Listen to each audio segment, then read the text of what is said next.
Filing taxes can feel really overwhelming, and if you do it wrong, you could be leaving a lot of money on the table, or worse, end up paying penalties. So this is the ultimate beginner-friendly guide on how to file your taxes. Here is the game plan.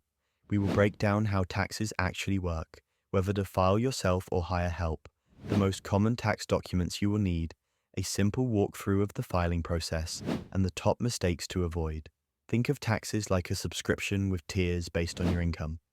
Throughout the year, your employer acts like a tax assistant and withholds money from your paycheck, sending it to the government on your behalf. At the end of the year, your tax return is the final check. You total up what you earned, calculate what you should have paid, compare it to what was withheld, and then settle up.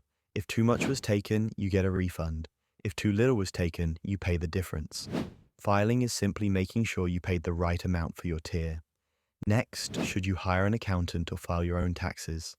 For most people, filing yourself can work well, especially because tax prep software guides you step by step. Choose a tool based on what is most user-friendly, creates the least stress, and helps you claim every dollar you deserve. You can file everything by hand, use software with live support, or hire an accountant. Pick the option that fits your situation and comfort level. Now let's talk about the most common tax documents. A W-2 shows your wages and how much tax your employer already sent to the government, plus things like retirement contributions. A 1099-B comes from your brokerage if you invest, listing capital gains, losses, dividends, and interest. A 1099 INT reports interest income over $10 from savings accounts, CDS, or bonds. A 1099 NEC is for freelance, contractor, or side hustle income over $600. A 1098 reports mortgage interest you may be able to deduct.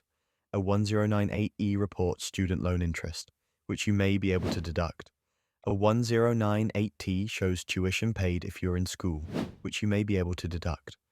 A 1099R reports money taken from retirement accounts.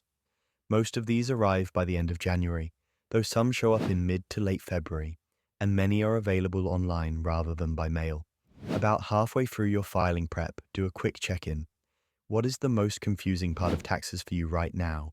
Understanding your forms, deciding whether to file yourself, or finding deductions. Drop a comment sharing your biggest question or roadblock, and let's help each other solve it. When it is time to file, you can do it yourself or use a full-service option with live experts. A typical full-service flow looks like this.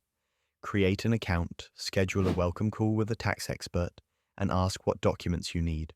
While on the call, you can upload your W-2s, IDs, and other forms by taking photos on your phone.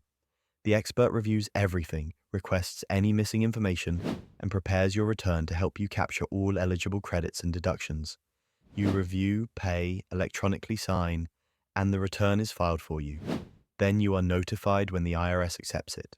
If you prefer doing it yourself, most software will still walk you through similar steps. Before we wrap, avoid these 3 common mistakes. First, do not forget to report side hustle income. Even if you did not receive a 1099 NEC, you still have to report that income. Second, never file late just because you cannot pay right now. Penalties for filing late are higher than penalties for paying late. File on time and explore a payment plan if you need one. Third, do not skip deductions and credits you may qualify for. People often miss student loan interest, charitable donations, and home energy tax credits, which can reduce your tax bill. A knowledgeable expert or solid software workflow helps you catch these. If this was helpful, subscribe for more clear, practical guides on personal finance and investing, so you can keep more of what you earn. Remember, taxes are not a mystery, they are a process. Get your documents, follow the steps, and avoid the pitfalls.